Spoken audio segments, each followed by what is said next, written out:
हिजो एउटा घटना देखेको थिएँ होइन। त्यो चाहिँ आफ्नो छोराले आमा बुवालाई अनेक थरी सुन्नै नसकिने शब्दहरूले गाली गरेको होइन। त्यस्तै साह्रो गाली गर्दाखेरि आमा बाउको मन कस्तो चाहिँ भयो होला क्या। अब म त नढाँटिकन भन्छु होइन, मेरो आमा बा पनि, मेरो आमा हुनुहुन्न, मेरो बुवा पनि हुनुहुन्न होइन। म एक्लै छोरो, मेरो 4जना दिदीहरू हुन्छ। म नढाँटिकन भन्छु होइन। तर मैले अहिलेसम्म आमाको मुख पनि देखेको छैन, मैले बुवाको मुख पनि देखेको छुइनँ क्या। तर म बुझ्नु सक्छु कि आमाको माया कस्तो हुन्छ, बुवाको माया कस्तो हुन्छ भनेर मैले देखेर बुझेर नै सिकेको छु क्या होइन। तर फेरि सबै आमा बुवा एउटै हुन्छ भन्ने चाहिँ हुँदैन है। सबैको मन एउटै हुँदैन नि त होइन। कतिको आमा छोडेर गएको होला, कतिको बुवाले छोडेर जानुभएको होला, कतिको के भएको होला, कतिको के भएको होला। म बुझ्नु सक्छु अब मैले मेरो क्षमता अनुसार मैले बुझेअनुसार होइन। अनि हिजोको त्यो घटनाले चाहिँ मनै कस्तो बनाइदिएको थियो क्या। अब आफ्नै छोराले आफ्नै आमा बुवालाई त्यसरी भनिदिँदाखेरि होइन, आमा बुवाको मन कस्तो चाहिँ भएको थियो भनेर। मानुस् तपाईँको कसैको होइन, कसैसँग रिलेसनसिपमा हुन्छ, तपाईँले आफूले भन्दा त्यो मान्छेलाई धेरै माया गर्नुभएको छ होइन। अनि त्यो मान्छेले तपाईँलाई अलिकति केही भन्यो भने तपाईँको मन कस्तो दुख्छ, चित्त दुख्छ नि होइन। अनि यदि तपाईँलाई त्यो मान्छेले छोडेर गयो भने कस्तो हुन्छ होला। त्यस्तै आमा बुवालाई झन् त्योभन्दा पनि कस्तो डबल ट्रिपल हुन्छ क्या। तपाईँले आमा बुवालाई खुसी राख्नुको लागि तपाईँले संसारै पल्टाउनु पर्दैन, धन सम्पत्ति नै कमाएर ल्याउनु पर्दैन होइन। एटलिस्ट घरमा आमा बुवालाई राम्रो शब्दले, मिठो शब्दले आमा बुवा भन्नुहोस् त। आमा बुवा कति खुसी बन्नुहुन्छ। आमा बुवाले आफ्नो छोराछोरीलाई मेरो छोराले दुःख पाओस्, मेरो छोरीले दुःख पाओस्, ह्यान त्यान हुन्थुन कहिले भन्नुहुँदैन क्या, कहिले भन्नुहुँदैन। बरु आमा बुवाले आफू थोत्रो मोत्रो लाए पनि, आफूले नमिठो खाए पनि आफ्नो छोराछोरीलाई मिठो खुवाइदिनु चाहनुहुन्छ क्या। मिठो खाओस् भन्ने चाहनुहुन्छ। तपाईँहरूले आमा बुवालाई केही गर्नु नसके नि काम त गरिदिनुहोस् कमसेकम। काम भनेको फेरि छोराले गर्ने, छोरीले गर्ने भन्दैन। यदि घरकै काम गरिदिनुहोस्। यदि तपाईँहरूको आमा बुवा काममा व्यस्त हुन्छ भने तपाईँले खाना पकाइदिनु होइन। खाना पकाउन नसके नि आमाले खाना पकाउनु भयो, तपाईँले भाँडा माझिदिनुहोस्। आमा बुवालाई अलिकति भने नि राहत त मिल्छ नि त, मेरा छोराछोरीले मलाई बुझ्छ भन्ने। बुझ्नुकै कुरा गर्दाखेरि होइन, तपाईँको अहिले छ नि, तपाईँको मनमा अहिले पीडा दुःखहरू छन्, यो कसैले बुझ्दैन केवल आमा बुवा बाहेक। अनि यो संसारमा तपाईँलाई धेरै निस्वार्थ माया गर्ने भनेको नि आमा बुवा नै हुनुहुन्छ क्या। तर फेरि सबैको भाग्यमा आमा बुवाको साथ लेखेको भन्छ चाहिँ हुँदैन होइन। अनि आमा बुवाको साथ सबैको भाग्यमा लेखिएको भन्ने चाहिँ हुँदैन होइन। तर जसको आमा बुवा हुनुहुन्छ उहाँहरूले चाहिँ तपाईँहरूले चाहिँ आमा बुवालाई खुसी राख्न लागि होइन, कतिले चाहिँ बुझ्नुहुन्छ होला है। जसले आफ्नो आमा बुवाको माया बुझ्नुहुन्छ, दुःख बुझ्नुहुन्छ, उहाँहरूलाई चाहिँ मेरो हृदयबाट एकदमै धेरै रेस्पेक्ट छ है।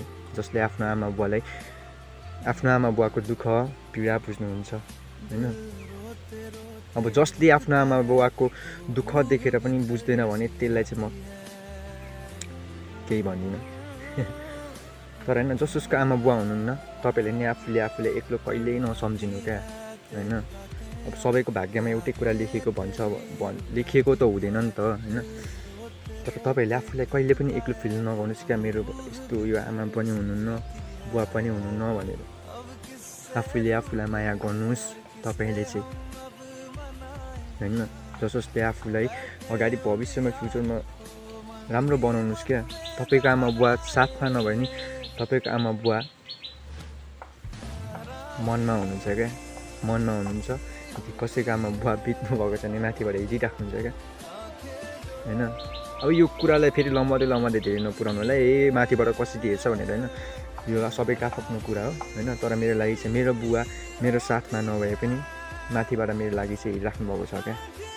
के गर्दैछ मेरो छोराले, राम्रो हुँदैछ कि नराम्रो बाटो हिँड्दैछ कि के गर्दैछ भनेर। तर म चाहिँ मेरो बुवालाई चाहिँ, यदि बुवा हेर्नु भएको छ भने म के भन्छु भने तपाईँको छोरा राम्रै बाटो हिँड्दैछ, कहिले कुबाटो हिँड्दैन क्या। थाहा छ तपाईँहरू साथमा हुनुहुन्न होइन, मेरो पनि कोही साथमा हुनुहुन्न, तर पनि म आफूले आफूलाई कन्फिडेन्स दिँदै आफूले आफूलाई मोटिभेटेड दिँदै के भन्छ मोटिभेसन के भन्छ त्यही दिँदै आफूले आफूलाई बढाउनुपर्छ क्या। मेरो त कोही छैन, म किन हेर्नु, म किन पढ्नु, किन कमाउनु, यो होइन क्या। तपाईँको नि त पछि तपाईँले नि त बिहे गर्नु भयो भने तपाईँकोमा नि त नि छोराछोरी होला, अब तपाईँले राम्ररी पढ्नु भएको छैन भने तपाईँले राम्रो जागिर खानु पाउनुहुन्न होइन। के नेपालमा त भने त्यही अब थाहा छ, जति पढ्यो नि विदेश जानु छैन, तर विदेश गयो नि त एटलिस्ट राम्रो कमाइ त गर्नु सक्नुहुन्छ नि त आफ्नो छोराछोरीलाई होइन, राम्रो पढाउनु सक्नुहुन्छ। यो सोच्नुहोस् क्या, भविष्य सोच्नुहोस् तपाईँको फ्युचरमा के गर्ने भने अहिले रमाउनु थाल्नु भयो भने पछि तपाईँलाई दुःख हुन्छ क्या। बरु अहिले दुःख गर्नुहोस् होइन, पछि रमाउनुहोस् होइन, त्यही हो क्या। अनि जसको आमा बुवाले छोडेर जानुभएको छ होइन, यदि तपाईँहरूले आफ्नो छोराछोरीलाई छोडेर जानुभएको छ भने होइन तपाईँहरूमा आमा नै लाग्दैन, आमा नै हो जस्तो लाग्दैन क्या। तपाईँहरूले छोडेर जाँदाखेरि तपाईँको सन्तानलाई कस्तो हुन्छ, छोराछोरीलाई कस्तो हुन्छ भने नि एकदमै उयो ओभर लुज फिल गर्छ क्या आफूले आफूलाई होइन। अब जहाँ आमा बुवाको साथ हुनुपर्ने त्यहाँ आमा बुवाको साथ हुँदैन होइन, जहाँ आफूलाई चाहिने नि त्यहाँ तपाईँहरूको साथ हुँदैन होइन।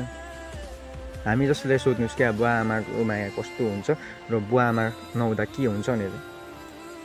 जब स्कुलको फी तिर्ने बेला हुन्छ, जब आफूलाई जुत्ता फाटेको हुन्छ, कपडाहरू फाटेको हुन्छ, जब लुगा किन्नु मन लाग्छ, तब बुवा आमा भइदिएको भए यस्तो हुन्थ्यो होइन। अब कसैले आफ्नो उता पर कसैले छोरा बाबु भन्दछ नि, हामी जस्तो हुन्छ क्या। हामीलाई पनि कसैले यदि मेरो बुवा पनि भइदिएको भए मलाई पनि यसरी बाबु भन्दै बोलाउँथ्यो, छोरा भन्दै बोलाउँथ्यो। तपाईँहरूले आफ्नो छोराछोरीलाई चाहिँ कहिल्यै नसुन्नुहोस् क्या त्यसरी। त्योभन्दा ठुलो नि छोराछोरीलाई दुःखै हुँदैन क्या तपाईँले यदि आफ्नो छोराछोरीलाई छोडेर जानुभयो भने। अनि अर्को चाहिँ म के भन्छु भने तपाईँको आमा बुवाले तपाईँलाई जस्तो सुकै भयो नि तपाईँलाई निकै माया गर्छन् क्या होइन, निकै गर्नुहुन्छ क्या। अब जस्तो तपाईँ अब देख्नुभएको होला, मैले कति देखेको छु भिडियोहरू होइन, अब कसैको बच्चाहरूको टाउको यत्रो ठुलो भएको हुन्छ होइन, कसैको आँखा बाहिर निक्लिरहेको हुन्छ भने आमा बुवाले चेपेर राखिराख्नुहुन्छ क्या। किनभने आफूले जन्माएको छोराछोरीको माया त लाग्छ नि त। त्यो छोराछोरी सानो होस् या ठुलो होस्, जत्रो सुकै होस्, आमा बुवालाई निकै नै माया लाग्छ क्या। तर अहिलेको जेनेरेसनमा होइन आमा बाउले आफ्नो छोराछोरी अपाङ्गा, बोल्न नसक्ने, आँखा ठुलो टाउको ठुलो भएकोहरू जन्मियो भने माया गर्नुहुन्छ क्या। आमाले माया गर्नु नै हुन्छ किनभने आफ्नो छोराछोरी हो नि।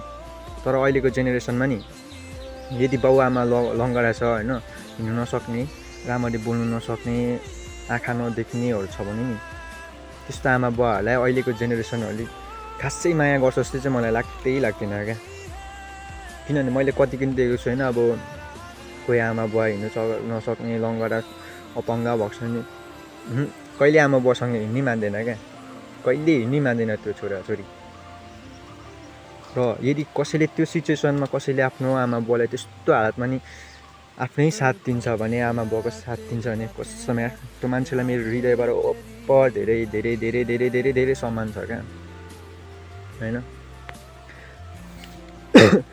अनि कतिले चाहिँ आफ्नो आमा बुवालाई रुवाइरहेको हुन्छ क्या, मैले देखेको छु। मेरो आँखा अगाडि आएर पनि रुको छन् क्या आमाहरू आएर मेरो आँखा रुनु भएको छ। मैले यस्तो सोचेँ कस्तो खालको छोरा होला क्या त्यो मान्छे जसले चाहिँ आफ्नो आमालाई रुवाउने होइन। अब आमा त अब छोराको अगाडि रुनु सकेन होला होइन, अब रुए पनि त्यो छोरालाई केही फरकै पर्दैन थियो क्या होइन। कति नाटक गरेको, किन गरेको भन्छ त्यो त मलाई थाहा छ होइन, त्यस्तो गर्छ होइन अहिलेको। तर त्यो आन्टी रुको देख्दाखेरि मलाई कस्तो मनै कस्तो भयो क्या, आँखाभरि आँसु त छैन तर मैले जान सकिनँ क्या, मैले रोकेर राखेको थिएँ क्या त्यतिखेर। के भएको थिएछ भने अब आमाले चाहिँ छोरालाई निकै माया गर्ने होइन, छोरा चाहिँ अब त्यस्तै कुलतमा फसेको होइन, गाँजा चुरोट खाने यताउति खालके रहेछ। अनि त्यसपछि छोराले अब के भएको छ भने भाइ टिका रहेछ, अनि भाइ टिकाको दिन चाहिँ बहिनीले टिका लगाइदिन्छु भन्दाखेरि अनि छोराले चाहिँ मानेन छ। अनि त्यसपछि त्यो बहिनीले चाहिँ अनि मम्मी दादाले किन टिका लाउनु नमानेको भन्दाखेरि लगाने गरे लाउँदिनँ भनेर। अनि त्यसपछि बहिनीले दिएको अनि के त्यो मालाहरू पनि चुटाएर फ्याल्यो अरे।